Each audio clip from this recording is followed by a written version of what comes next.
Thanks for tuning in to this special telemedicine edition of the Data Point podcast.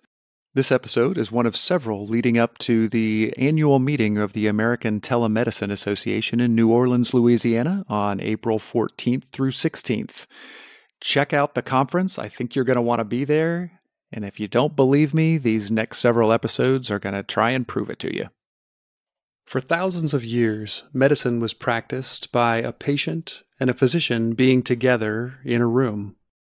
In the 1990s, a young dermatologist who was using a digital camera for the first time in his practice was struck by the idea that that might not always be the case, and that the practice of medicine might no longer be bound by space and time. Hello and welcome to Data Point, the podcast where we talk about all the ways data and analytics are driving innovation in healthcare. Our guest today is Dr. Joe Kvedar from the Center for Connected Health at Partners Healthcare in Boston, Massachusetts. Dr. Kvedar has gone from being that young dermatologist to being one of the leading voices in determining how telehealth is going to change the way that care is delivered. My interview with Joe covered a lot of history, but most of the focus is on where he believes we're going to be in the future, in a future that's not as distant as you might think.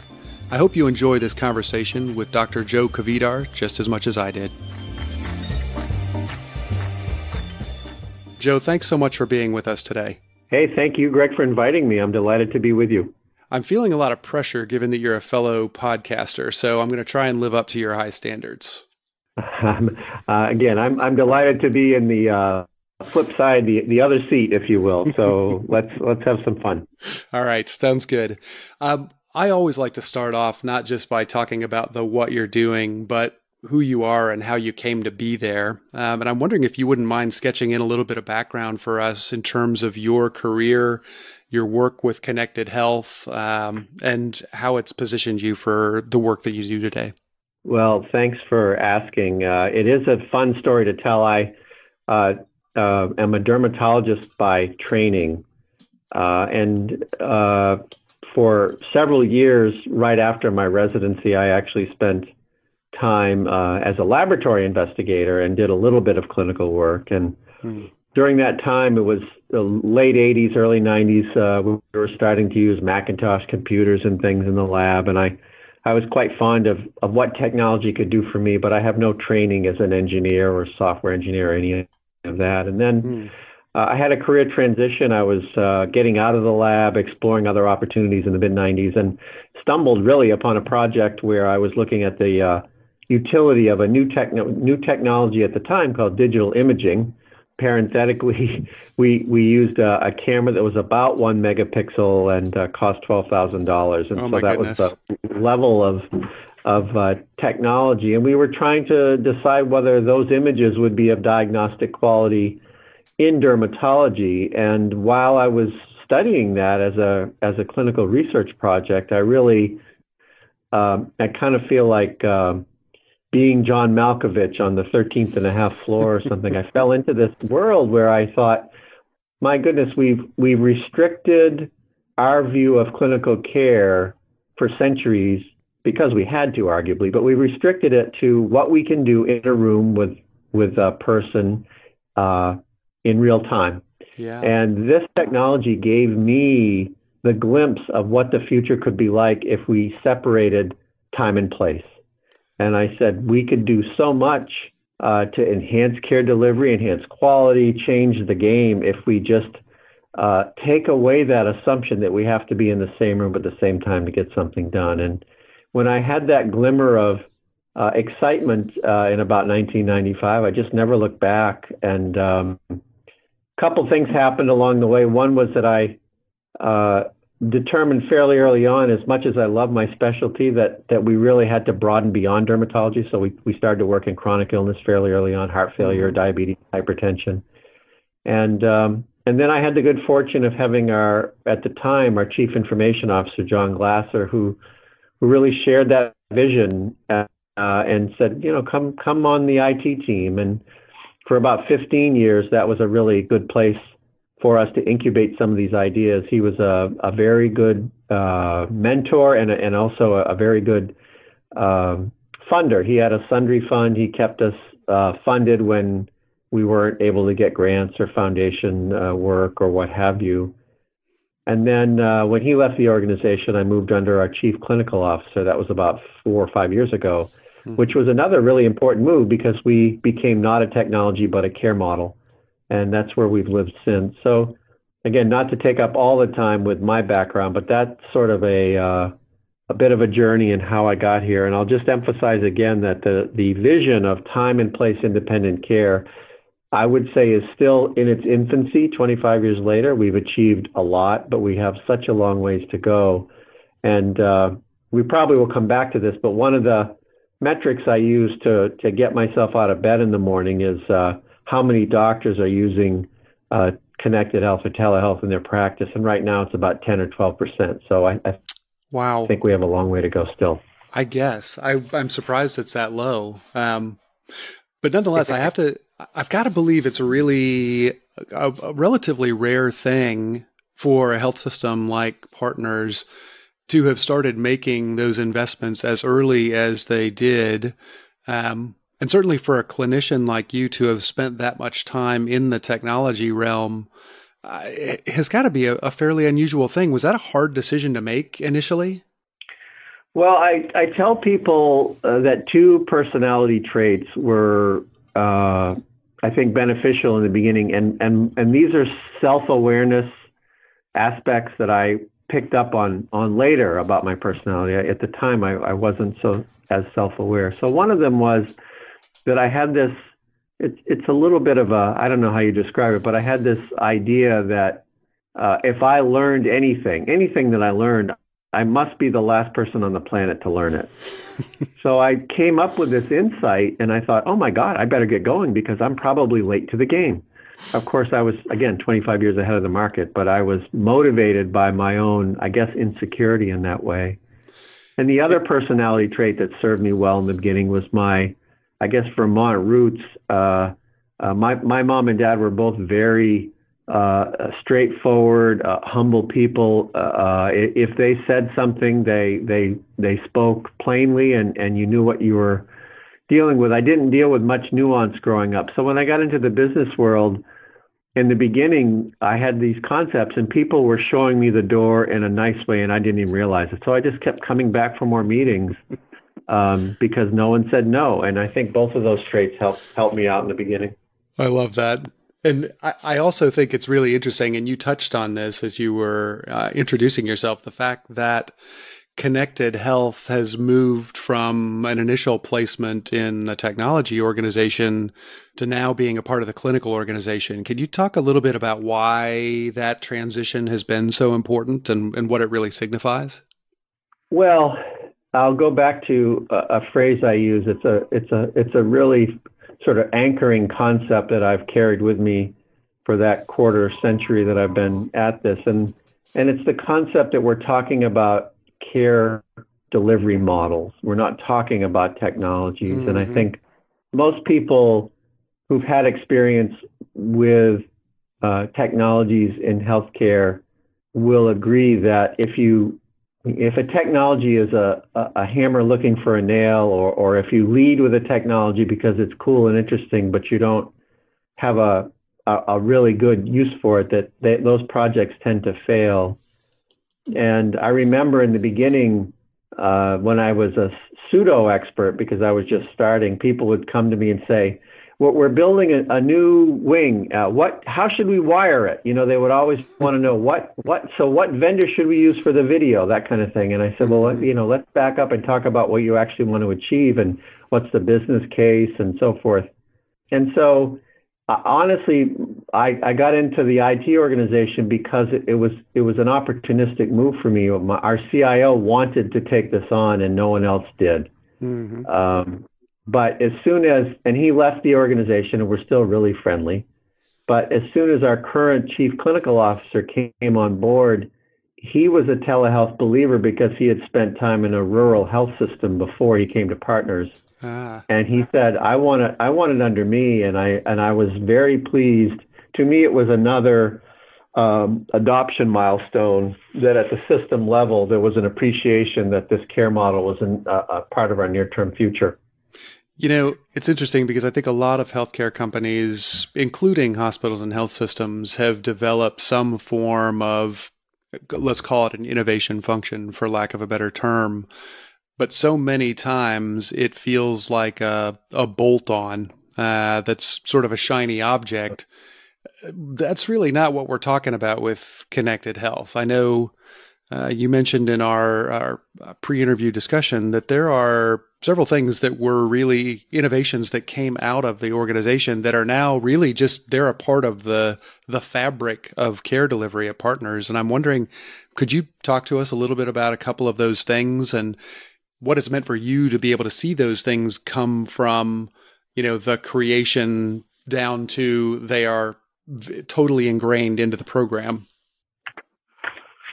Well, the first thing before I do that, I just want to caveat and say that I'm privileged to work at an organization that has a lot of really bright people, and so I want to make sure that it's clear when we talk about these things that I'm not claiming credit for their dissemination or even for the original ideas. I was a catalyst for many years. I had a team of people. We were doing things in an organized way in the beginning. This is another thing that I often emphasize.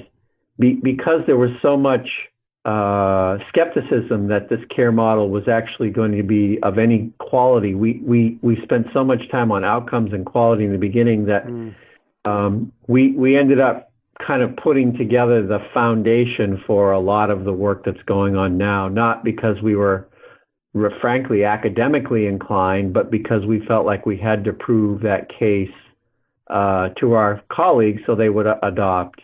And so, I mean, the things that are hot right now, I think probably your listeners would all agree that the currency du jour is video visits, usually for follow-up. One of the biggest use cases is mental health, and we can come back to that. And another one is urgent care. If you think about the retail clinic environment 12, 15 years ago, it's similar to that. There's a very limited set of things that quality experts will tell you. For instance, sinusitis or urinary tract infection really don't need an exam to do a quality diagnosis and prescribe. And so we've been able to do those. And the milestone that I think is worth mentioning on all of this is that we recently decided to use our internal, the health plan that we own, called Always Health Partners, to be our own third-party administrator for our employees' benefits. Now, Partners employs 70,000 people, and they also have 30,000 dependents, so it's 100,000 lives in aggregate. And sure enough, everyone gets the same open enrollment package in November, and I opened mine up, and right there in bold print is virtual urgent care and telemental health as two options that they're pushing with no copay, because they believe that both of those will both be enhancements to their members and save them money over the long run. And that was a warm feeling, because I don't think we really envisioned, I know we didn't when we started it. We had used video conferencing equipment that required 3 ISDN lines, and it was cost $60,000 a pop. And so to have it in the palm of your hand and to be able to conduct real care feels like a real milestone. And so we're off to the races. Now, I guess I would just sort of caught us as a coda, just mention that I think those video engagements are the currency du jour, but we're rapidly moving to asynchronous interactions, which are, if your listeners aren't familiar with the lingo, it's really, the analogy would be FaceTiming your doctor versus exchanging an email with your doctor. Not that we use either of those technologies because they're not secure, but that's analogous. And so when you bring in the asynchronous, you really can start to, again, it's time and place independent, so you can become much more efficient. And for those conditions that are amenable to it, and so that's actually taking off like wildfire for things like blood pressure check-ins and a whole host of things that are primary care follow-up. And so then the next phase, and I can probably end on this note. The next phase is bringing in things in the front end like symptom checkers and chatbots to tee up for you, the consumer. And I love this vision, and I know we'll get there, so that when you come on to the system, you just put in what your challenge is. Yep. And we direct you either to virtual, we direct you to urgent care, we direct you to the emergency room or to your own primary care practice. We know what the wait times are in all those places. We know how to get a ride for you if you actually need to come in. We can help get an Uber or a Lyft. It's a completely integrated digital experience. And virtual is a part of that, but it's one component. That is a really exciting vision. And you just teed up about 17 things that I want to start unpacking a little bit. Great. As we do that, I want to take a quick break. We will be right back, though, with Dr. Joe Kvedar. Please stick around. Hey everybody, this is Reed Smith. And this is Chris Boyer. And we are co-hosts on a show called Touchpoint, which is a podcast that's dedicated to the discussions on digital marketing and online patient engagement strategies, not only for just hospitals, but health systems and physician practices. In every episode, we'll dive deep into a variety of topics on digital tools, solutions, strategies, and other things that are impacting the healthcare industry today. And while you listen to this show, we would certainly love you to check out ours. All you have to do is swing on over to touchpoint.health for more information, and also some of the other shows that are featured on the Touchpoint Media Network. And we are back with Dr. Joe Kvedar. Joe, before we left for the break, you teed up a really compelling vision for a future continuum of care involving people being able to come in through a website or their mobile phone and engage with a chat bot and be triaged into the right places. And this fascinating combination of human interaction with virtual interaction, digital with real life. Talk to us a little bit about when this kind of vision is coming together. You have to be able to, it's one thing to have the vision, and it's exciting to be able to say those things, but you're also part of as you say, a massive health system, 70,000 employees. How do these kind of telehealth initiatives actually make their way into different hospitals and clinics? And how different does that make the problem that you're trying to solve? Well, it's a really interesting question, and I don't know that there's any one size fits all answer. As I think back, it's a little bit like cooking with a recipe. So you sprinkle in a little bit of this, and you add a pinch of that, and so some of the ingredients for success are senior leadership that, whatever stage of adoption you're at, senior leadership that sees the next phase and supports it. And we've had that consistently for the 25 years I've been doing this. Again, various personalities, I have to be honest with you and your listeners, not every CEO prioritized this in the way I would have. But again, they're looking at it from a different perspective. But every single one of them saw the value and kept the programs alive. So there's that. I think we're blessed at our organizations and the Harvard teaching hospitals with a culture that supports innovative thinking and experimentation. So that always helps. Yeah. And then things like a big push about 6 or 7 years ago to take on risk contracts with our reimbursers, our payers, and that was in the case of the government, it was a forerunner of the ACO model. In the case of our local payers, they all had different flavors. And again, the leadership of that segment of our business was always committed to using telehealth as a tool to help manage those risk contracts. So for several years before anybody was reimbursing in the private sector, we were paying doctors to do this kind of work internally because people saw the opportunity to streamline care, to do better care transitions, to keep people out of the high cost part of the system, i.e. the emergency room and the inpatient service, using these tools. And they believed it. And so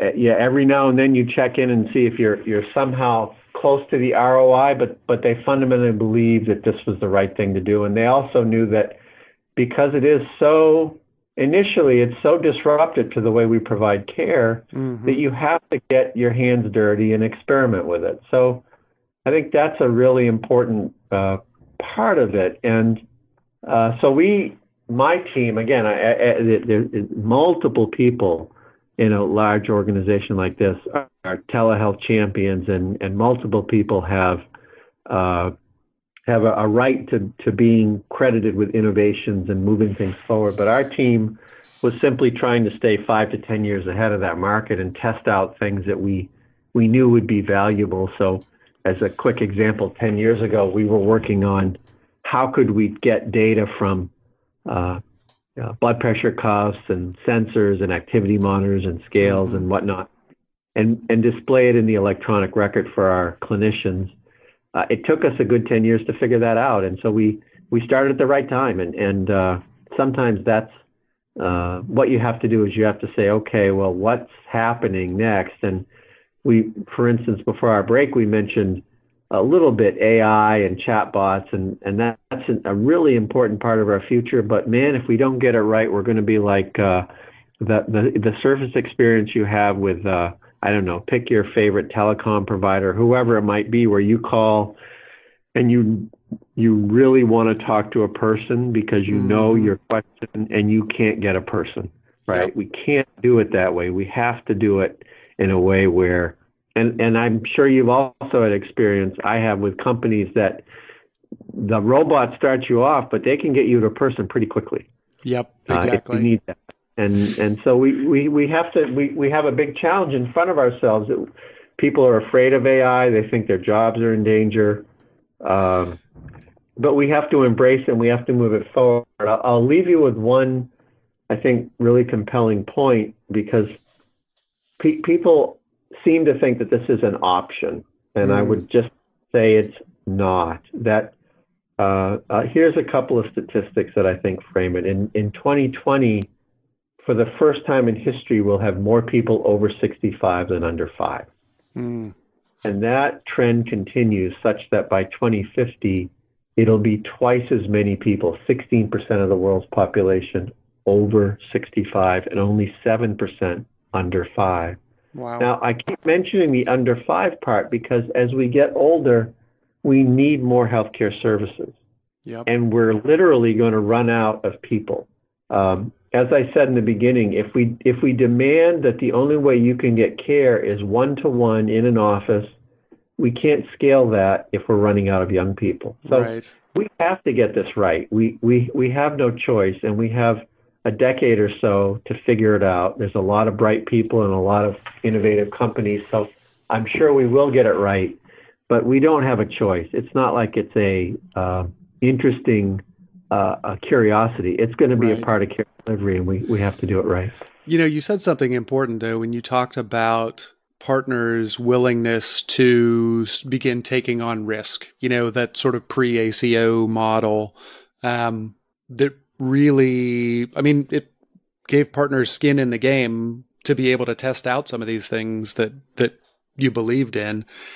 I know that the environment for reimbursement has moved forward a little bit over the last few years, but it's certainly not a cut and dried scenario, that there's been a, you know, sort of an approval from a payer perspective, whether that's a government or a private payer, that this new model of you know, care delivery and the care continuum that you described, it hasn't been, you know, fully signed off. And I guess I'm curious what your thoughts are about, you know, how far are we from being able to, you know, to handle reimbursement at that level for organizations that don't have either, you know, the scale or the vision or the resource or whatever that Partners has, but still wants to be able to implement some of the solutions you're talking about? Well, January 1st of 2019 was a bit of an important milestone in that regard. I've had the privilege of co-chairing the AMA's Digital Medicine Payment Advisory Group, and with that group, we've been able to put through several new billing codes into the system, and there's a Byzantine process, which I won't bore your listeners with on how they get into the system, but three or four, or actually I think 5 or 6 new ones are currently in place for things like a virtual exchange of, like, for instance, a patient sending me an image as a dermatologist, or remote monitoring of a chronic illness. So they're in there. The current state, however, is that Medicare is the only one paying for them. These codes just hit the books 5 or 6 days ago, so it's quite new. And the typical time frame for other commercial payers to follow the lead of Medicare is it takes 2 or 3 years. So I think the short answer to your question is 2 or 3 years. But I would recommend any healthcare organization that happens to be listening to start as soon as possible, because as I alluded to earlier, it's not just reimbursement, there's workflow, there's a lot of things, there's EMR coding changes to make. These things take time, and we all want to be ready for this new world. Another, when I talk about not an option, another angle that I like to point out is that it's a little bit ironic, but the demographic that we're all courting, relatively young, healthy people, all expect a digital experience. And if we don't start to address that, they've all, not all, but the majority of them has said that they're not loyal to any particular brand. They just want an experience. So we're all in danger of losing that market share if we don't come up to the plate and start to offer them a compelling digital experience. So that's just another reason that we have to experiment with this stuff and get going. Reimbursement is a blessing. I'll just mention, though, because sometimes people feel it's a schizophrenia between taking risk and then sending these codes in, and it is a little bit, but the way they tie together, Greg, is that when we conceived of these risk contracts, we never, and on purpose, addressed how the ground level provider gets paid. And the ground level provider only gets paid by checking boxes with these codes. And so even though we're at risk as a system, people won't adopt telehealth as part of that unless they get paid. And so these codes are really a way for us to document who's doing work and compensate them accordingly, whether you're a risk contract or not. So that's one of the reasons that I got involved with the AMA when they invited me, was because I felt like either way, however this goes, we have to create these opportunities for people to get compensated for the work that they do. Absolutely. And I want to close with one final question, Joe. You talked about the fact that, over a period of 10 years, your team had put a lot of effort into trying to figure out how different kinds of data can be integrated into the health record, blood pressure cuff, scales, activity. That's still a pretty big problem for a lot of organizations. I'm wondering if you could tell us a little bit about Partner's solution to that problem and where you see it headed in the future. Well, I'll certainly start by saying we have not perfected it. It's still, there's too many steps for our patients, and there's and our integration with, we're an Epic shop. Our integration with Epic is still not ideal. We've come a long way. I don't want to disparage my team and the work they've done. They've done wonderful work, and we've come a long way. But to really make this seamless, we have a few more steps. So the way we do it now is that we use an infrastructure provider called Validic. I characterize them as an API farm. I think they probably would prefer to have me say it differently, but they've done a lot of really good work to aggregate the APIs for, 200 and something consumer devices. And so we use them as a part of the front end. And then on the back end, a InterSystems technology called HealthShare allows us to take those data from the consumer devices and display them in the context of Epic. not directly integrated into the record yet, but as a pop-up window. Uh-huh.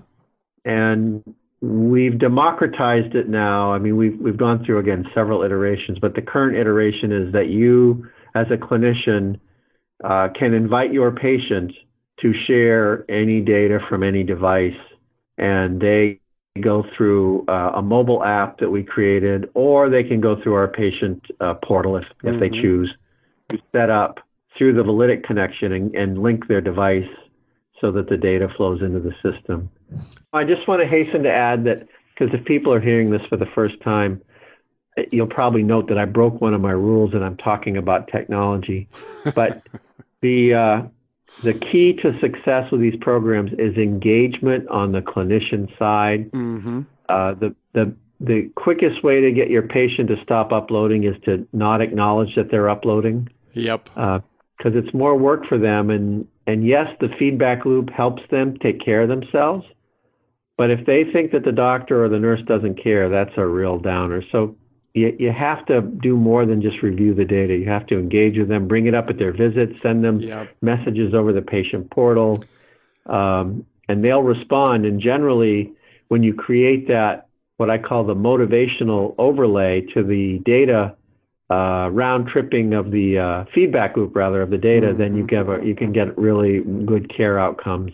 But just sending data along the pipe, as much of an achievement as that's been for us, is not particularly helpful in terms of getting better outcomes. I was just going to remark that having the physicians be sort of the gatekeeper there makes a ton of sense for a couple of reasons. One is the one you're alluding to, which is if the doctor isn't feeling ready to handle that or doesn't feel it's going to be particularly valuable in the case of a certain patient, they don't have to extend the invitation.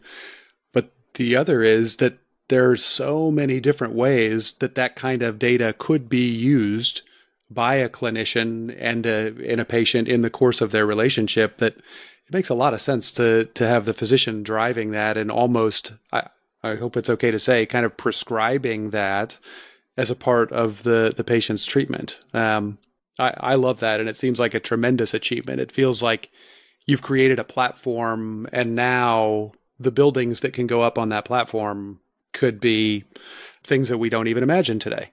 Well, thank you for that, and that is our goal. You're completely right. That is how we. When we started it off, we were very programmatic. We're going to go into a primary care practice and we're going to do blood pressure. Mm-hmm. And what we learned is that isn't really the best way to do this. It's really to give the opportunity to the patients and the clinicians and let them figure out the use cases. Absolutely. Well, Joe, thank you so much for sharing this time with us. I know that my listeners are going to really appreciate it. For people that want to find out more about you and the Center for Connected Health, I will certainly include links to the website in our show notes. But why don't you tell folks how they can find more information about you and the work that you're doing? I think the easiest way is to go to our website, connectedhealth.partners.org. Fantastic. And so appreciate it and look forward to seeing you in real life very soon. Thank you very much for the time. Thanks so much for listening to the Data Point Podcast. If you like what you've heard, please do rate, review, and share it with your social network. It means a lot. And if you have ideas for show topics or guests, please email them to me at greg@healthquant.health or send a direct message to @ChiMoose on Twitter. That's CHIMOOSE on Twitter. For more information about this show or any of the terrific healthcare podcasts in the Touchpoint Media Network, check them out at touchpoint.health. See you next time. This has been a Touchpoint Media production. To learn more about this show and others like it, please visit us online at touchpoint.health.